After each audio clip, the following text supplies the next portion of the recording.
You're listening to Whoa! Potluck.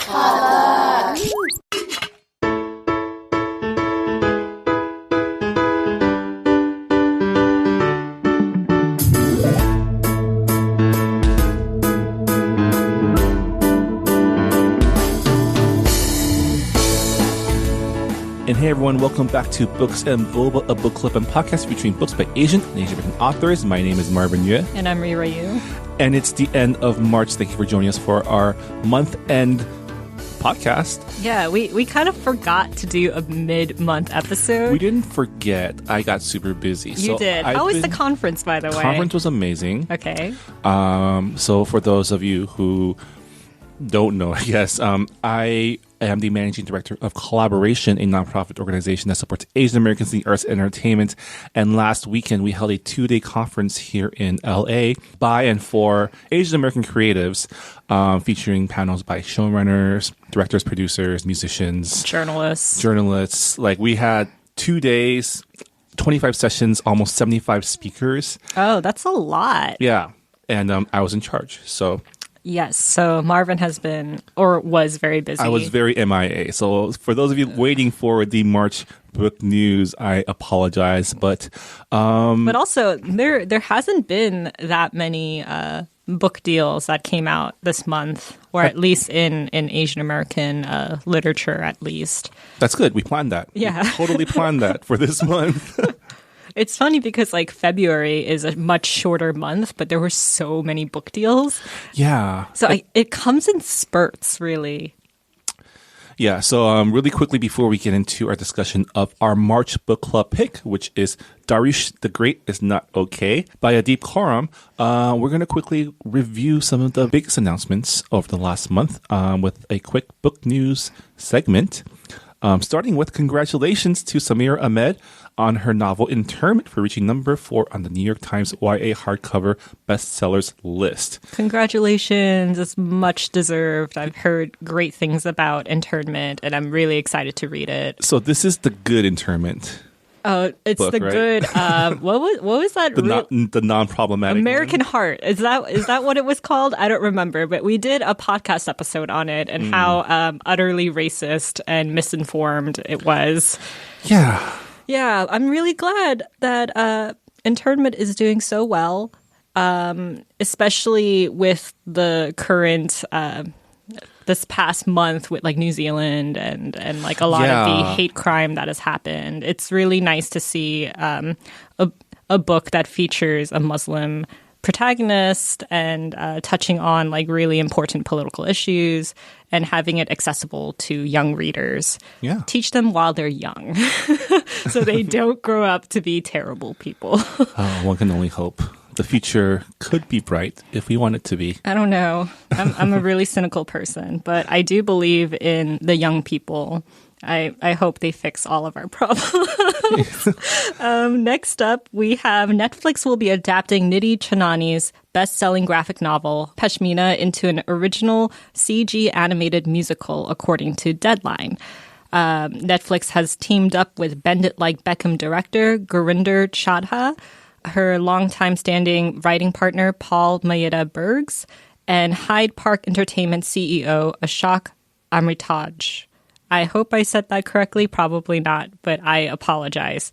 Pashmina follows Priyanka, a first-generation American of Indian descent, as she explores her family history with the help of a magical pashmina. This sounds delightful. And Gurinder Chadha is a really good... She actually has a new film coming out soon called Blinded by the Light, which just played at Sundance. Oh, I heard great things about it. Yeah. Basically about a Pakistani teen in Margaret Thatcher, England, who discovers Bruce Springsteen and it changes his life. It's a very delightful film. Well, I am glad that it is being made into a musical. It's probably going to wash out the really bad taste from Aladdin. I saw the trailer for that and I was like, oof. I think it could be, now that the shock of Blue Will Smith has washed away. I don't know. It just like from the costuming, it just it seems like they didn't do that much research into authenticity. I understand that it's a Disney film, but like it's set also, in a real place. It's also the Disney version of Aladdin, which, if you know the history of that, was basically the legwork the designers did for the design aesthetic was to go to a Las Vegas convention, right? Yeah. Yeah. I heard the story. Well, congratulations to Nidhi Chanani for getting her graphic novel picked up by Netflix. We're very excited to see that. Yeah. Netflix has been really nailing the Asian American like film adaptations of books. I think they have the freedom to, I guess, to try out a lot of different things that the studio system aren't willing to.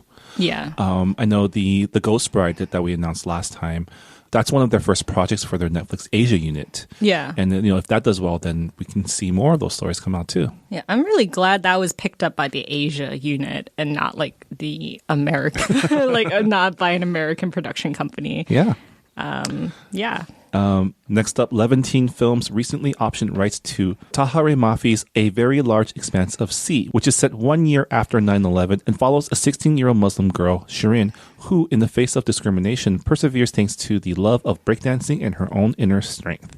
Another book that reached the New York Times bestsellers list, and it's great. This would make an awesome film, kind of like Step Up. I was about to say Step Up to Racism. Step Up to Racism. That's the title of this episode. Someone get John Chu to direct this. Oh my god, that would be great.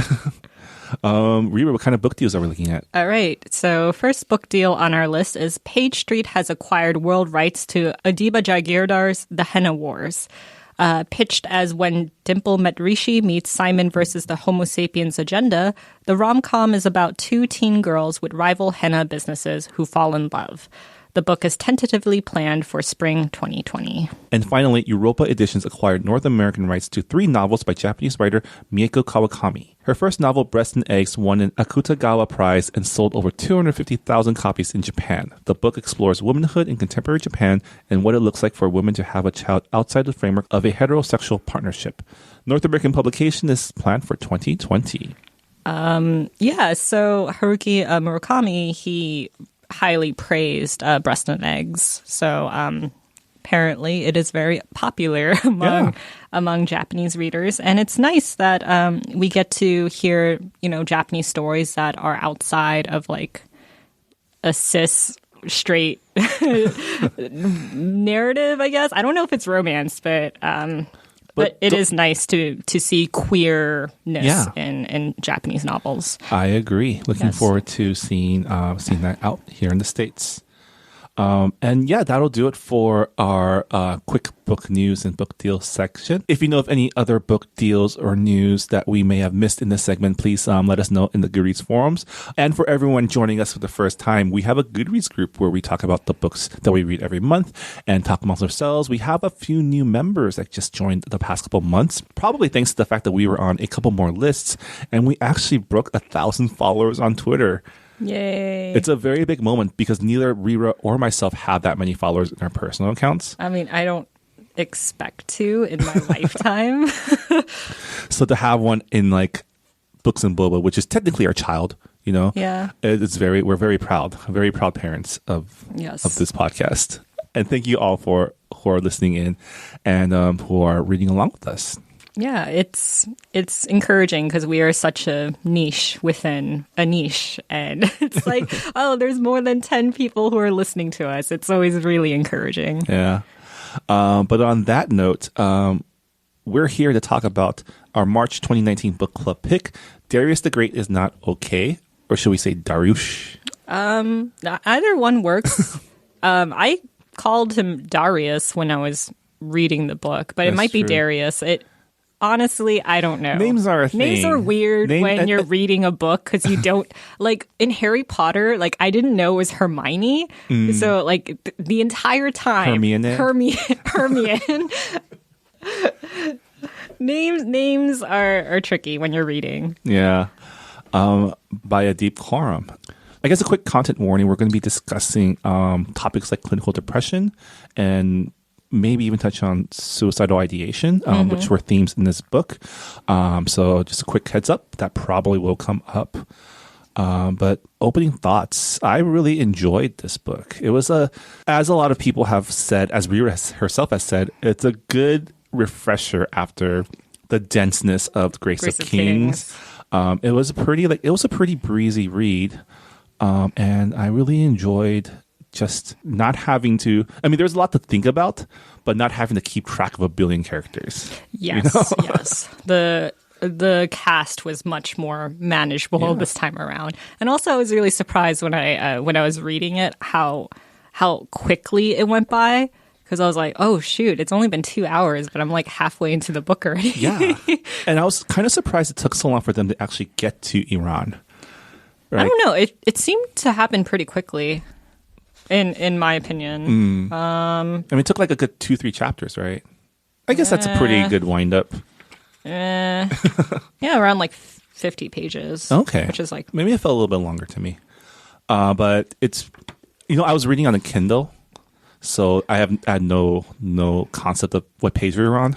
Really? Your Kindle doesn't have the page number progressor? It's position number, right? Or is it? I mean, I guess it's different for each book. Some books have page numbers, other books don't. It took me halfway through where I realized I could set the font to be smaller too, so I can read more stuff in one page. I don't like doing that. I like having my text big on my Kindle, so it feels like it's going by quicker. I like having it small so I can like feel like I'm reading a book. Sure. Yeah. What are your initial thoughts about it? My initial thoughts. So I heard that this book has a character who has clinical depression, and his father has clinical depression.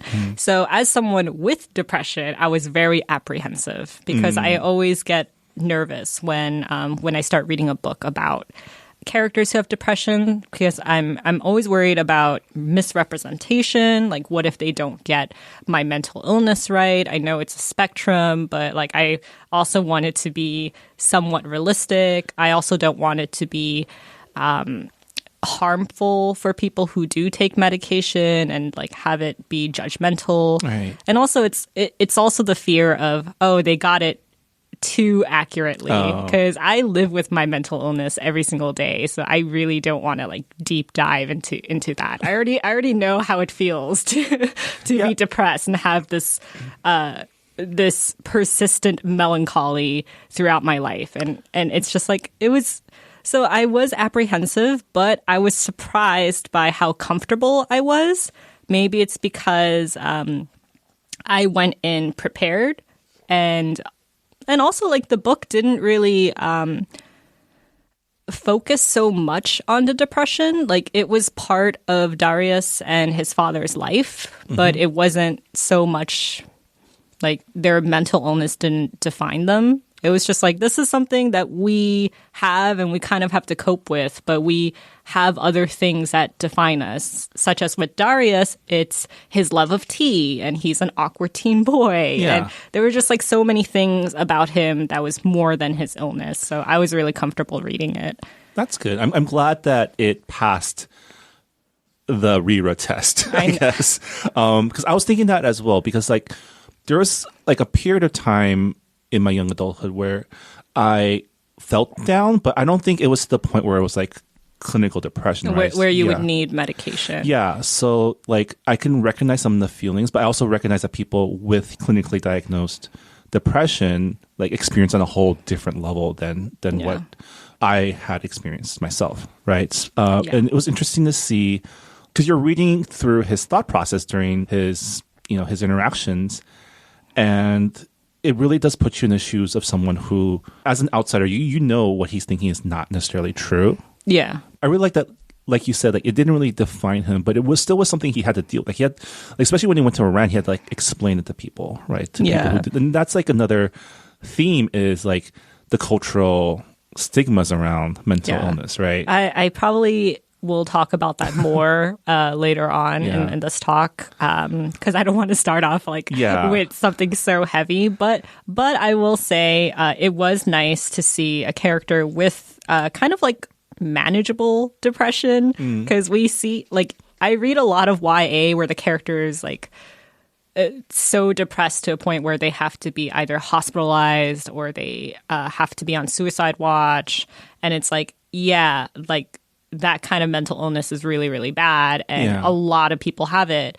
But a lot of people also have clinical depression where they just kind of feel sad all the time. And they have to take medication to chemically trick their brain into feeling like things are manageable. Yeah. And it's also really nice that like it described depression as not just being sad all the time. It's also like I feel too many feelings and I'm emotional. And I think a lot of people believe that depression is just like it's like I'm sad and I don't want to be alive anymore. But really, it's just I feel things all the time and it gets too intense. And I usually joke with my friends saying, I wish I was a robot because being a human with depression is hard and I don't want to feel things. And maybe that's why, because we talked about this a little bit before we started the podcast, because something that is a constant thing that Darius does is say but also treat everything as if he was a starship or a starship captain, or like evasive maneuvers. Part of his character is also like he's a huge Trekkie because of his dad, right? Yes. It's like this thing they share, and especially when he first gets to Iran, he treats everything kind of like he's on a starship mission. And right? I can understand because like you're in a country you've never been before, and you're supposed to like know all this family history and know where you came from, but you honestly don't. So it's kind of like you're there, like. Because what I understand from Star Trek is they go to different planets and just kind of like try to peacefully resolve conflicts or explore or to just observe. And yeah, I can understand why Darius would think that way. Yeah. So we mentioned since we're getting into that, like observing culture that is not really something that you experience all the time. Yeah. I mean, what Darius goes through in this book is basically, I guess you can call it a rite of passage for a lot of immigrant diaspora children, which is returning to the motherland for the first time. Yeah. And, some of us wait till we're as old as Darius is to do it. Some of us did it constantly. Like, for me personally, I went back to Taiwan every summer until maybe high school. Mm-hmm. So that was my return. But I know some people who the first time back was when they were in their 20s. Yeah. Right. And that's always really, really different as well, because you grow up with your parents telling you stories about where they came from. And then when you go to the motherland, when you're in your 20s, well, the whole country has changed. Yeah. The place that your parents have described to you doesn't exist anymore. Yeah, I like how it was briefly mentioned how like the political situation in Iran and how the family was a little bit concerned on like traveling visas and just like how bad things were. Like they were kind of like concerned, but once they got there, they're like, oh no, life continued on. There are people who get groceries. There are people who go to school. Yeah, because something about Darius' family is they're not Muslim, right? Their religion is like a minority religion within the state, right? I don't remember the exact... It's like Zoroaster. I'm butchering this. I recognize it because it's, one of the religions you could pick in Sid Meier's Civilization games. Oh my God, Marvin. So even then, it's, their family also sticks out within the motherland too. I think, I was reading through this book and I was thinking, this is how every future fish out of water story should be. Like something like this, something like Crazy Rich Asians, which is about diaspora Americans returning to the motherland, because I would much rather hear those stories than like another immigrant. Eat, Pray, Love, Oh, Eat, Pray, Love. Where, Which is why I'm excited for I Love You So Mochi by Sarah Kuhn, because you have a Japanese American character who goes to Japan. And it's like, yes, more stories like that, please. Yeah. And I mean, he really does. I don't know if you could say he finds himself, but he finds confidence in who he is, right? Because the first few chapters, the first 50 pages, is about his life in Portland. Which, is very white. I've never been to Portland, so I wouldn't know. From all accounts. And he is bullied for being different, for being like, he's not, I mean, stereotypically, he is the type of person that media paints as the victim of bullying, right?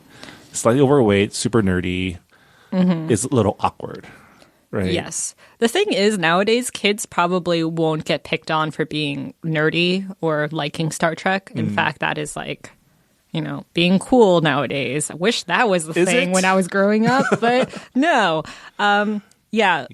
Like kids who are really into like Star Trek or Doctor Who, they're seen kind of as like cool and like more knowledgeable. Well, with like at the age of YouTube and having like that's geek true. Culture, you have much more cool people being geeky. Yeah. But I think for Darius, he's mainly bullied because he is socially awkward. He is overweight due to medications, and to the fact that he is also like fractional Persian. That was like an interesting way to describe him being mixed race in the book. Yeah, I mean, that was kind of his struggle when he was in Persia, right? Or when he was in Iran, formerly Persia. And I think something that I guess the author did a good job with was making one of his bullies also Persian, right? Was he Persian? Was he Persian? I don't know. Oh. I just know that he was... Chip, right? Yeah, Chip. Yeah. Whose real name is Cyprian. Cyprian. Yeah. I run around as another brown kid, at least. Right? Yes. Yeah. I liked how Darius called them the soulless minions of orthodoxy. Like all these like ways where he would describe things in geeky terms. Yeah. I mean, that's just his way of saying posers, right? It was really funny with like, it's like, oh, they're a Klingon. And I'm like, it's like, I'm not a Trekkie. I know basic things, and that's about it. My osmosis. My fandom is Doctor Who, so yeah, I'm only in that lane, unfortunately. There are many lanes. You can be fans of a lot of things. I think people. Yes, true. Yeah. Yes, but I don't really know that much about Star Trek, but which was a little bit grating because I was just like, oh, he's making all these references. I only know like basic things from like my Star Trek knowledge. Well, I mean, this was a period piece too, right? This took place in like the 90s, I want to say. Was it the 90s? Or not? I don't know. They have an iPhone. That's true. It's not really the 90s. I think it was. Then never mind. My point is out the window because I was going to say Doctor Who didn't really catch on till like the late aughts, right? Yes. But I'm probably wrong. Yes. So retract that statement. So one of the things I really liked about the book was whenever Darius said it was a sign of anxiety, his social anxiety, and him just having this constant fear of not saying the right thing or saying it the wrong way or just completely blanking out. And one of the scenes I really, really liked was when he meets his grandmother for the first time. And she pretty much was just like, oh, ask me anything. And he says, I never knew how to talk to Mamu, even though I was happy to see her. And for me, I didn't go to Korea like every year like you. When I was younger, I went like every year. And then as I like middle school, high school, it kind of spanned to like 2 years, 3 years. And my Korean isn't as fluent as it should be. And with my grandparents, I didn't really have the benefit of having social media growing up. So it wasn't like there wasn't really Skype at that time. Yeah. Like the most advanced way to talk to people was like through instant messaging of some sort. You didn't do the whole phone card thing? I did when I was younger, but it just got harder and harder to talk in Korean over the phone because when you're in person, you can, I don't know, like when you're in person, it's a lot easier to communicate. Whereas like with the phone, if you don't know a certain word, you kind of freeze up and you're like, I don't know.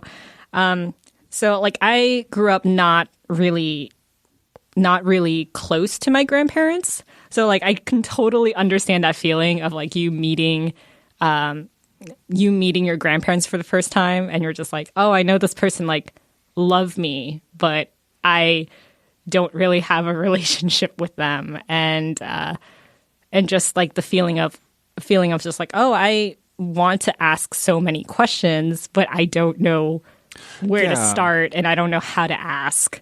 So I definitely related to that sort of weird limbo that you're in when you're stuck between two cultures and visiting your family in the motherland for the first time. And it's a struggle that he has because he's the older child, but he's way less fluent in Farsi than his younger sister. And a lot of that is the way that he was raised, right? His mother didn't really think that he would need it. Yeah. That was a really good scene too. Yeah. There were a lot of really good scenes in this book. The one where his mother like apologizes to him. Yeah, when they're like doing dishes and she apologizes saying like, "Oh, I should have raised you to know your heritage better, teach you how to speak Farsi so you wouldn't feel like you're kind of lost in this country and feel like you don't belong." Yeah. And it's not that he doesn't know, because he actually knows a lot about the history, because you learn a lot about it through him, right? Mm-hmm. There was a narration, but he does feel like I know we're kind of jumping around, but it's a lot of the reasons why he feels a lot of jealousy towards his sister, right? Yes, I loved every single relationship in this book, and the sibling relationship was very, very interesting because clearly he's a really good brother. He is very sweet to his sister, and they have like this really close relationship. Yeah, he's aware of like her moods and her, Yeah, but at the same time, he is jealous, and he sees Lale as kind of like his replacement. It's kind of like, oh, my parents like fucked up with me, and now they have a second chance. And and that is like a common thing amongst siblings, I think, and probably like made worse by his depression, right? Yeah. I really liked how that tied in with him feeling like he's not good enough, he's not Persian enough, because you have his younger sister who, can speak Farsi fluently, and everybody seems to, warm up to her almost instantly. Yeah. And, and then there's like the jealousy of like his dad. Like they have a special relationship where they watch Star Trek every night, and Lale, kind of joins in, and he feels like his like the one thing that the he 46 had, minutes he has with his dad every day. Yeah, like now it's gone. Yeah. And I thought that was like a really poignant scene. Yeah. I mean, it leads to another one of the big climaxes, which is, we have the scene where his mom apologized to him for like not teaching him Farsi. And then we have the scene where his dad apologized to him for like... Oh, you mean the big scene where they're like... Darius has run away because Sorab said some hurtful words after after receiving tragic news, and then Darius's father, Stephen, he tells Darius that I don't think you're a disappointment. I'm just really worried that one moment like your depression will take over and you'll be in a dangerous situation, and that's why I'm always pushing you here and there, and it's not because I don't love you. And, and I really liked how depression was depicted as a genetic trait that gets passed down, because that is true. If you have depression running in the family, there's a high chance that you'll pass it on to your children. Yeah. So like for Darius's father, he feels really guilty for passing down his mental illness. And it was like, honestly, I like started crying when I read that scene because I was like, okay, this is a very emotional book. So I'm getting the feels. Yeah. But then the dam broke when I like read that scene, and I started crying, and I was like, oh my God, I wish my relationship with my parents were like this, where I can talk openly about my depression. But where he was saying like what was it, the line, it kills him that he gave it to you? Yeah, It kills me that I gave it to you. Yeah. And I mean, it's explaining why, because one of the big things that is weighing down on Darius is the fact that, like, at some point his dad stopped loving him. Yeah, in his mind, because he stopped reading stories to him. He stopped like the only thing he had left of that father-son relationship was Star Trek night. Yeah. Right. And now like Lale's taking that away from him too.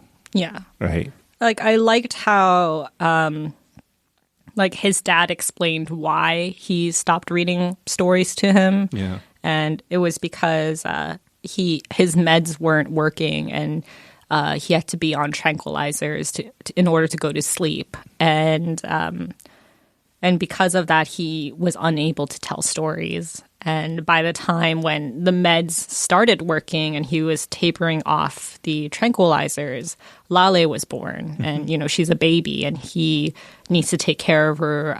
Like, her needs are much greater at that point. So it's already, like, Darius is old enough to kind of like to kind of think that, to kind of make assumptions. Yeah. Being like, oh, my parents don't love me, and he stopped telling stories because he doesn't love me.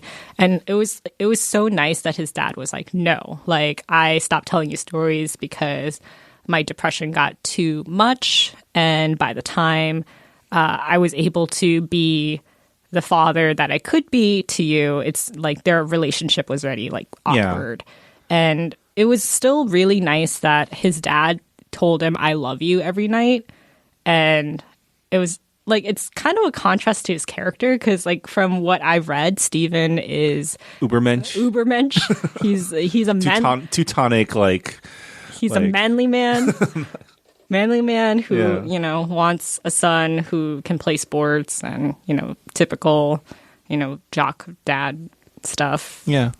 I don't know. I feel like that's not an Asian thing, where like the parents are like, oh, I want you to, be a jock. I want you to like play. I want you to be the best soccer or American football player you can be at your school. I mean, I think it's also the fact that he wants his son to be socially well adjusted to help with like his bullying. Yeah. That was really hard to read in the beginning, where you don't really get a lot of Darius's dad's insights. Well, you don't really get his insights, but like you're introduced to him as this father who is a manly man who who sounds like he is disappointed in his son all the time, and how he gives Darius's bullies the benefit of the doubt, and saying like, well, you wouldn't be so bullied if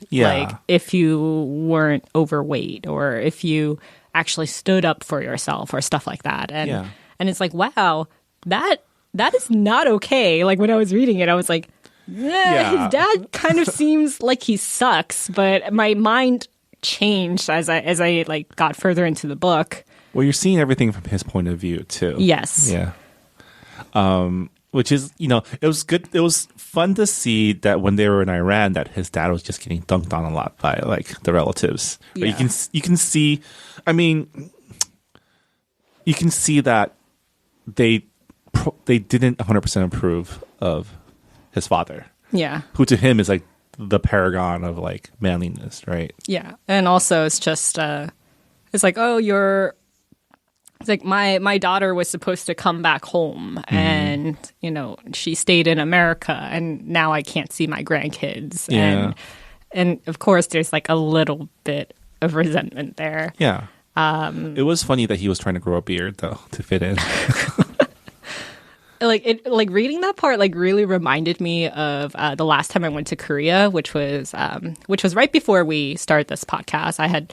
The day we had our first meeting was the day I came back from Korea and Japan. And was it? And I was just like, oh my God, I've been up since like I've been up for like 14 hours, and now we're like doing this episode, blah blah blah. So if you listen to the first episode, I sound really tired because of that reason. Right.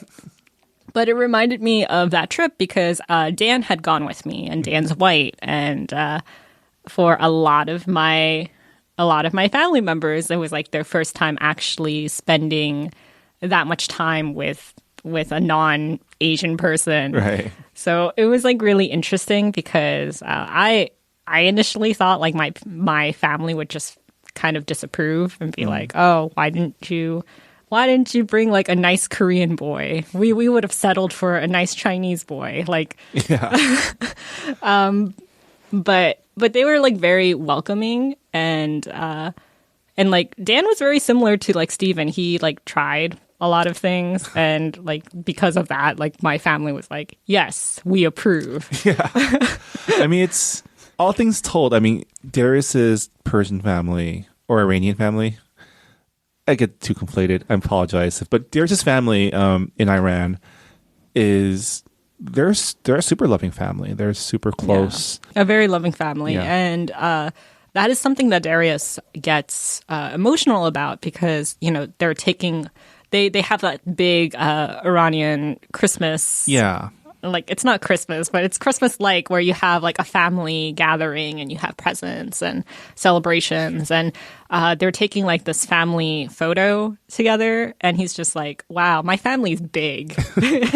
And, like, he gets emotional because he's like, oh, literally the only family he has back in Portland is just him, his mom, dad, and sister. And it's like, oh, I missed out on knowing my family and having pretty much like having friends because like with your extended family, you're able to like connect better. Yeah. And that was like really relatable too.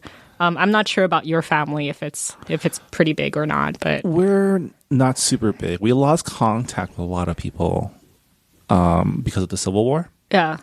So my immediate family, not that big, maybe one uncle, 3 aunts, 6 cousins on my dad's side, on my mom's side, 3 uncles and 2 cousins on that side. So we're not that large, Yeah.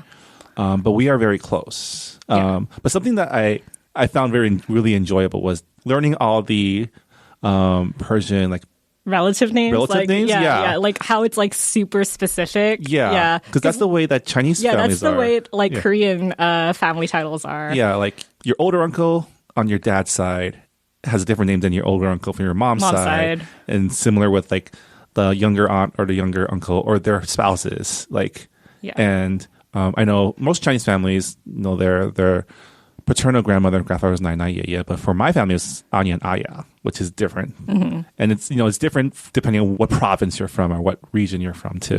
Yeah. Yeah. Yeah. That was like really, really interesting as well. Just because like obviously like East Asia and like West Asia completely Yeah. they're completely different, but at the same time there's like so many similarities. Yeah. Here at Books on Boba, we take the broadest definition of Asia. I'm kind of sad that we're not drinking like tea right now because it would have been Right. so good. for That this was such a episode. delightful intro to the book, is seeing how meticulous Darius is with tea and how he's so over this second-rate tea shop that he's working on. Oh, Tea Haven. Yeah, he wants to work for Rose City Teas, which has the best tea leaves. Oh my god. And then wasn't the owner was like a Filipino man, right? Or- Yeah. I like when I read the first chapter, I was like, man, this pretentious little high school, like this high school tea brat. Because like immediately my thought went to the second season of American Vandal because like one of the main characters who's like super weird, like he's really into tea and he's like so pompous with like the right way to drink tea and stuff. And then it's just like, so It is an immediately art, though. my mind went there. But I heard that Adib Khorram, the author, is also a very like a tea enthusiast. So he like buys tea leaves from like very small producers. Yeah. And, you know, he has like, The high mountains of Taiwan or whatever. it's funny how like tea is a thing in Asia. Like, Yeah. like we all drink different teas, but like the love of tea, like the way it's kind of integrated into our daily lives, it's the same. I mean, it was integrated into British life, and that's why they went to war with us for our tea. And in return, they gave us opium. Thanks. Yeah. Thanks. Thanks, colonizers. Yes. It's because they can't grow anything on their own. We had all the good stuff. Yeah. Yeah, I found that super because I have a friend who also really got into tea a couple years ago, and we had long conversations of her explaining to me like the intricacies of tea and how like it all comes from the same plant, but it's how you prepare it, and how you like boil it and how you steep it, and just like. I liked how his family was also like pretty pretentious about tea as well. Yeah. Like his grandfather being like, what is this fancy tea that you got us? Like, this is the way you brew like Persian tea. Right. What do you mean that you're smelling the tea leaves? Just toss it in. And like, oh, speaking of tea, I really loved all the food in this book. Every book that I have loved has had like really good details about food, and like reading this book, I was like, I want desserts, and Yeah, because like apparently you're like Lale. Apparently, like Persians really like sweets, and I'm like, oh man, I don't even like sweets that much, but I am craving for all these desserts. Like I really wanted to try like their sorbet dessert, falude. Yeah. And I was like, man, that sounds so good. Yeah.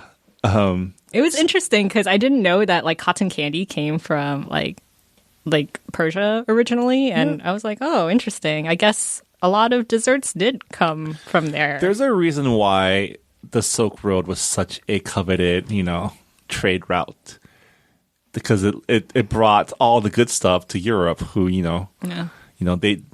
Like we said, there wasn't really we had the goods. We had the luxury, like we had the spices, we had the tea, we had the porcelain, the art. We invented a whole bunch of stuff that got taken. You're welcome, world. Welcome. You're welcome. So we've gone about, I don't even know how long we've gone without talking about the other major character. Oh yes, in the story. Sorry. But that's kind of what happens. Yeah. What were your thoughts on Sarab? I liked him. He was kind of a little jerk in that one towards the scene, end, but that's understandable. Yes. And that's how friends work sometimes. Is friends know where to make you hurt the most, right? But overall, like I like that he went out of his way to make Darius feel welcome. And part of it is probably, and Darius did mention that he felt a little bit of jealousy that Sarab was able to grow up with his grandfather and know more about his family and stuff like that. But he's a close family friend. He's the son of his mom's best friend, right? Yeah, from his mom's childhood best friend, and I think that was also like relatable to the diaspora experience, especially when you have family like grandparents who live abroad, and you're like, well, there are people there who are more of their grandkid than I am their grandkid. Yeah, and I think from his side, like here comes a kid who's his own age, he's probably heard about his entire life, right? And it made sense that he was really excited to see. Like Sarab seems the type of guy who just wants to make sure that you have the best time here. Yeah. So you have like good memories to bring back. Right. There was a quote that I really liked and I wrote it down. It's when Darius admits that, he's kind of sad that he didn't grow up with his extended family and didn't grow up like knowing his heritage and all that. And Sarab comforts him by saying, your place was empty before, but this is your family. You belong here. And I was like, oh, what a soft boy. Two soft boys. Two soft boys. They're so precious. But yeah, I really, the friendship between Darius and Sarab, like it was so, I don't know, like tender and like there was so much empathy in this book. And like, I really love the fact that Sarab, like, instead of being like super judgmental towards Darius's mental health and, kind of, asking him to change and, like change his interests and like change him to becoming more Persian or whatnot. Like Sarab tells Darius that he's enough. And he actually admits saying like, I'm really I admire you because you know who you are and you don't change yourself in order to fit other people's needs. Yeah. And I just really liked how this book was about a character who feels like he doesn't fit in anywhere. And here comes this person that he clicks with almost immediately and makes him realize that he's actually a cool person. Like, makes him realize like he has soccer skills. Yeah, he has soccer skills. That he has like kind of renewing his confidence. And, you know, that is something that like I feel like a lot of YA books, it's the focus on relationships are like romance. Yeah. So it was really nice to see a book that was like based on such a strong friendship and also, you know, other relationships. There was so much love in this book. Yeah, and he mentions how much he loves the people around him a lot. He loves his sister. He loves his parents. He even loves Sarab for like being a good friend. And it's very like he's very in his emotions, right? In his feelings. Yeah. Yeah. Yeah.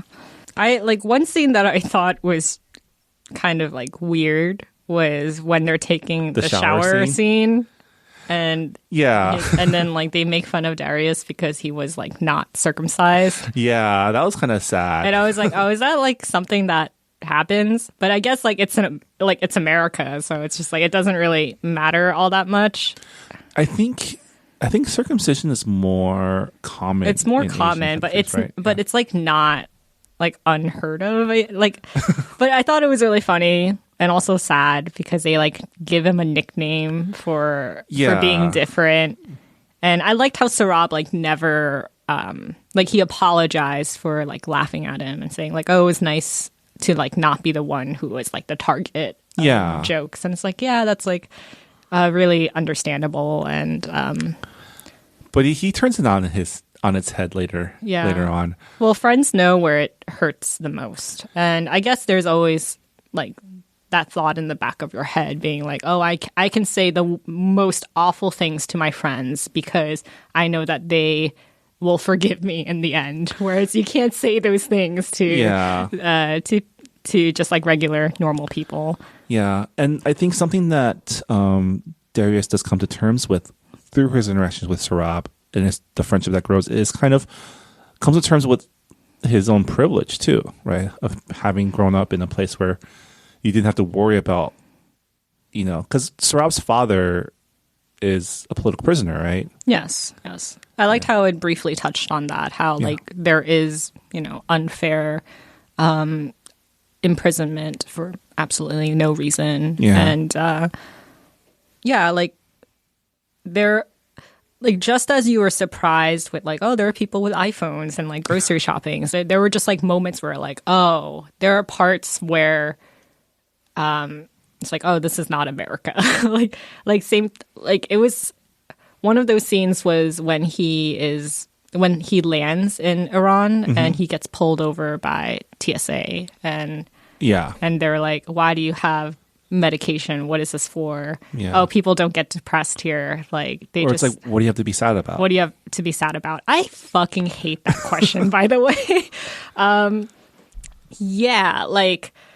And then, like, the same thing with his grandfather being like, oh, like, why do you take pills? Just go play soccer and you'll be fine. Like, you just have to, like, have a lot of fresh air. And it's like, a very outdated way to look at mental health. And it was like, oh, right, like, America. Like, we did some things correctly. Yeah. And, I mean, his mother does warn him about it. Like, they don't have the same awareness of mental health as we do here.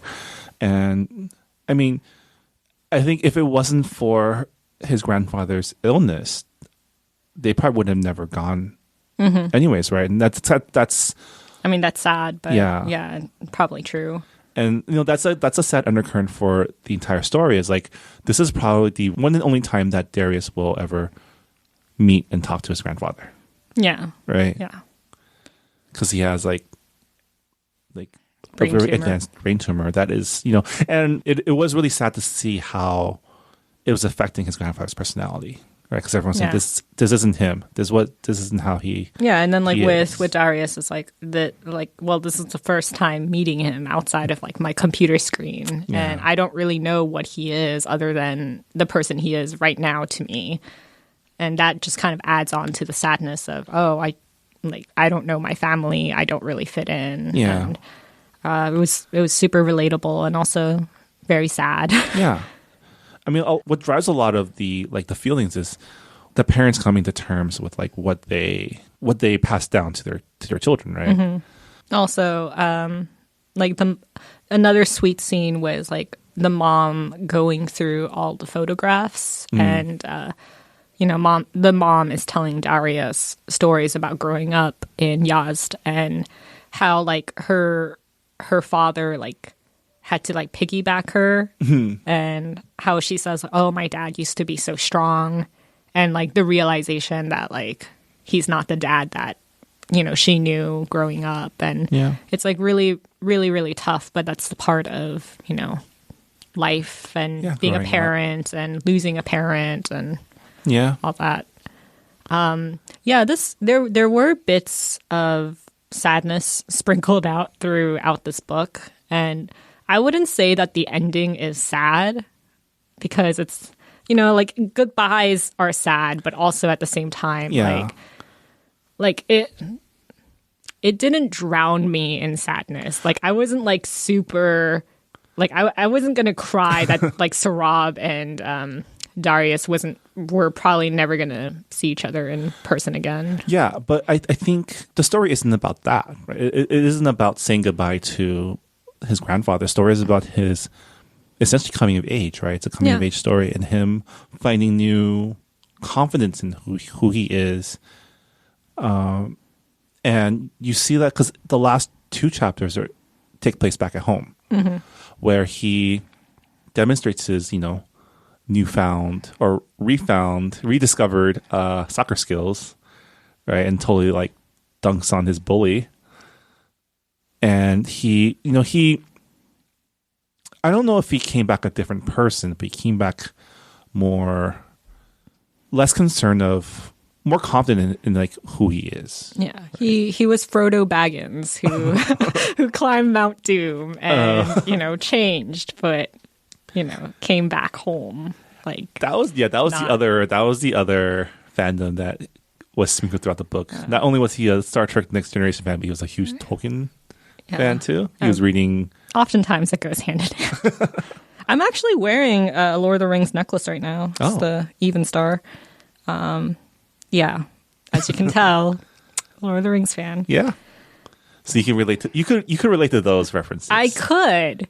Like when he would describe characters as like Lord of the Rings characters, I was like, "Yep, I know." Like it was like immediate knowledge. Right, like his friend that's Samwise. His friend is Samwise. His bully, what was his name? I wrote it down. Fatty McSomething. Trent Bolger, who is Fatty Bolger, and it's just like, yes, like I understand. Like, well, that was the Hobbit that didn't leave, right? Yes. I think we pretty much touched on all the things I wanted to talk about. Yeah, I enjoyed the story. I thought it was super relatable in terms of being a diaspora American going back to the motherland. Like I think that story, it definitely resonates. Yeah, and I can and I learned a lot about Persian history. Yes. And I know what I wanted to talk about, and it's really, really brief. I mean, it's two things. The first one is the queerness. I know that this book was kind of marketed as like an LGBTQ like read, and I completely agree. But I'm sure that there will be readers who are expecting like love, romance between Sarab and Darius, and I guess you can read it that way because there are like a couple of scenes where Darius is like, "Oh, I love Sarab," and you don't know if it's like. I mean, not just that, but he describes his feelings of being near him and what he admires about him, right? So I think what it is it's the beginnings of him developing or recognizing these feelings, right? Yeah. I don't think he ever becomes like fully aware. Yeah, Throughout the story, I think it could be interpreted in different ways. Yeah. But yeah, it's definitely a queer book for me, and I like how it wasn't like full on romance because it's just like you have two queer characters, they have to fall in love. I think it was nice that it was like a friendship novel instead of like a romance novel. And the other thing I wanted to mention was his uncles. They were such jerks. Like when they see Darius for the first time, they're just like, oh, like they tap his belly and they're like, oh, is this from the medication? That's just family. I know that's like a family thing, particularly an Asian thing where they're like, oh, you gained weight, and they like pinch you, being like, you can lose weight here and here. It's like, I want you to be the best version of yourself. Yeah, but if you're you're skinny, they're like, are they feeding you? Is everything okay? I know. Do you need money? Do you need money? But yeah, I like reading that. I was just like, it's like it's a thing that just spreads. Like it's a global thing. It's not just a Persian thing. It's like all uncles and aunts are gonna say something about your body. Yeah, and it sucks. You shouldn't do that. Tell that to all the aunties out there. I'm an aunt, and I don't do that to I don't do that to my nephews. Just wait till they're older. I don't think I'm gonna do that. I'm never gonna be the aunt that's like, hey, you need to lose weight, or just like chastise them about their grades and whatnot. Like I'm not gonna be one of those aunts. I'm gonna be the aunt that's like, hey, do you need like, are you going to a party? Like, I'll give you alcohol. It's like, you can call me whenever, like, you need a designated driver. You're the aunt with, like, the cool video games at your place that they want to come visit. But that's next level aunting right there. I mean, the last time my nephews and I hung out, I, like, showed anime to them. So I'm grooming them well. Grooming them. Which anime did you show them? It's very important. I think it was just Yu-Gi-Oh. Oh, okay. Yeah, they're very young. That's a good starter one. Yeah. Well. One more thing that I want to talk about. It's the difference in names. Darius is known as Darius in America, and in Persia, in Iran, he's known as Darius. Yeah, I love that that Adib was able to like write that out, right? So we were hearing phonetically what Darius was hearing. I mean, it's like a really common thing amongst like Asian diaspora children. It's like you have like an American name, and then you go to the motherland. It's like, oh, I guess like I have to go by like my I'm sure Chinese name or Korean name. I'm sure whatever. you're not Rira in Korea. It's pretty much the same though. It's just like the American pronunciation of it. My Korean name, my full Korean name is Yurira, and the pronunciation's different, but it's the same name. I'm not one of those Grace Kims, okay? I feel like 1 out of 4 like Korean girls I meet, their name is Grace. I think and names and pronunciations has actually been a topic of Twitter discussion. Oh yeah, Viet Nguyen, the author of The Sympathizer, wrote like a really great essay. Was it on the New Yorker or? I think so. Or LA Times. I'm not sure, but it was in like a very big newspaper about names and like kind of the power that they carry. Yeah, yeah. I mean, I apologize in every episode, but like I do feel really, really bad when I mispronounce or stutter an Asian name that I somehow can't get. And I understand because it's like the frustration of like I want people to be able to say my name correctly. I mean, my name is Yue, which is really hard for people not used to making those sounds with their tongues.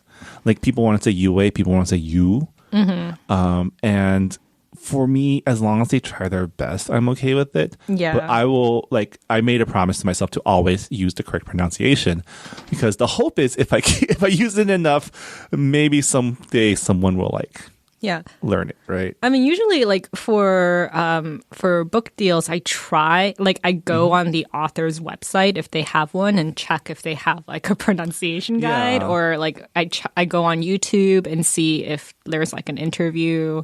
And sometimes like I'm too tired to do it, and I apologize, but I do try my best most of the time. Yeah. To like get the correct pronunciation, and also I can't even speak English all that well. So Well, I mean, the same way that like my last name is hard for Western tongues to pronounce, even though it's one syllable. South Asian names, I have trouble with it sometimes too. yeah, you I'm know? so sorry, but yeah, like Western and Middle Eastern names, same thing.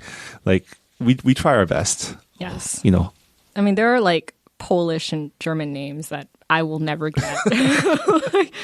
So it's not just like an Asian thing. Yeah. Like white people have weird names too. Yeah. But speaking of names that we cannot pronounce, I'm afraid I'm going to butcher the author of our next book club pick. Right. What are we reading for the month of April? We are reading Bangkok Wakes to Rain, and that's by Pichaya Sudbantad. I'm hoping that I got that correct, but if not, I apologize. You did your best. It's okay. I did my best. But this is a brand new book, so warning, like it's only in hardcover. Okay. But I did want to read a brand new book for Yeah. at least a couple times this year. So this is an anthology book, or is It's not an anthology. It's a novel, but from what I hear, there are like multiple viewpoints? Yeah, right? multiple viewpoints, multiple like stories that end up kind of weaving together. Right. It's, So like a Rashomon. yeah, it starts from a 19th century Siam to modern day Bangkok. Okay. And then it goes beyond that, apparently. Oh. So what people have been describing it to me, it's kind of like Haruki Murakami. In like, I love that we're like I don't know on the what periphery of Haruki Murakami, but never actually reading any Haruki Murakami. Okay, so here's the thing. For Asian American like Pacific Heritage Month, which is in May, we're probably going to read like a book by a Pacific Islander because I feel like it's about time. We introduce try, yeah. We introduce this podcast every episode as this is a book club and podcast for books by Asian and Asian American authors. And you know, like in the beginning, I did want to introduce more Pacific Islander books, but the problem is like accessibility. Like I can't seem to get my hands on a lot of these books. But we're gonna try for May. But for June, we are going to read a Haruki Murakami book. Are we? Is it finally time? I'm going to put out a poll, and people are going to vote for which Haruki Murakami that novel that we should read, except for Norwegian Wood. I'm taking that one out. Like that book is from what I've heard, it's too depressing. I can't. No. Yeah. Yeah. Okay. So that is going to happen. So prepare yourselves. Yes, dear listener, you know us by now, so you should probably have a good idea of the type of story that we would enjoy. Yes. Hopefully. We'll see. And don't pick one that is like 700 pages. I know that there are like really thick Haruki Murakami novels. I mean, we can't control what they pick. I'm begging. Don't pick the really thick ones. Like we want to have something that is a good introduction to Haruki Murakami's works. Yeah.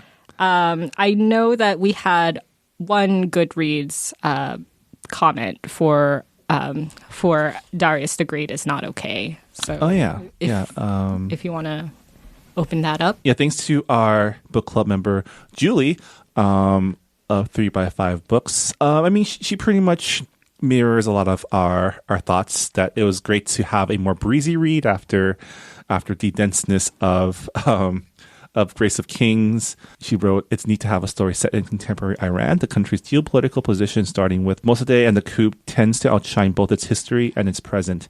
As an American, I'm not aware of street-level details. Definitely spent some time on Wikipedia figuring out what wind catchers look like and how they work. The main cast is in one way or another all part of religious minorities there, which adds an interesting perspective on what it means to be Persian. We get all these layers through Darius, who rarely feels comfortable anywhere due to his depression and fractional Persian status and family dynamics. How could I be a tourist in my own past is a succinct quote. Thank you, Julie, for leaving that very thoughtful. Yeah, we didn't really comment. talk much about him being. Well, we did kind of talk about him being mixed, but not really. Yeah. But you guys, we can't cover everything.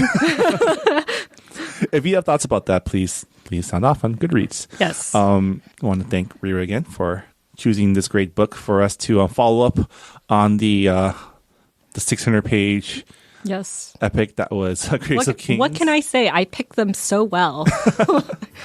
And thank you all for listening to this episode of Books and Boba. A quick announcement. If you do listen to us, try listening to us on the Radio Public app. We just signed up for paid listens, which you might hear a little ad before or after the podcast.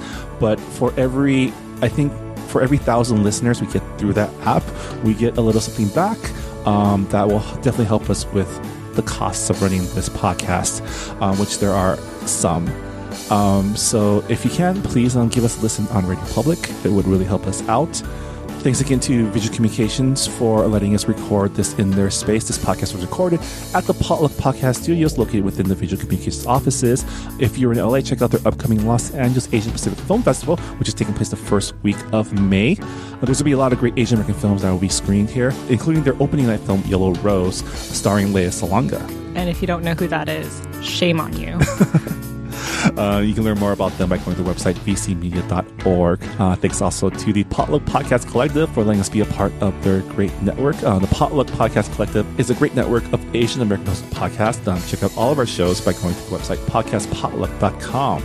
Oh, and our fellow member, Quincy, he posted a really interesting episode about Claudia Kishi, the Asian character in Babysitter's Club. So if you have not checked out that episode, check it out on Asian Americana.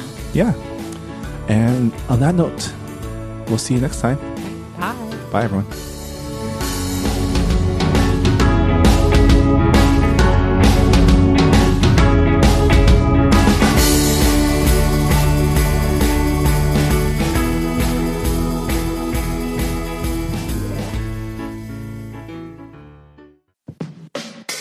Hey, I'm Phil Yu, and you may know me from a blog called Angry Asian Man. And I'm Jeff Yang, author, journalist, and celebrity dad.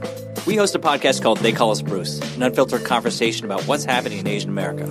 Each week or so, we host a discussion about some of the most vital and interesting topics in our pop culture and our community, bringing in guests who are shaping and informing this thing called Asian America from Hollywood to D.C. and beyond. We got media, entertainment, food, family, politics, representation. The good, the bad, the WTF of it all. So check us out wherever you get your podcasts or at theycallsbruce.com. Peace. Peace.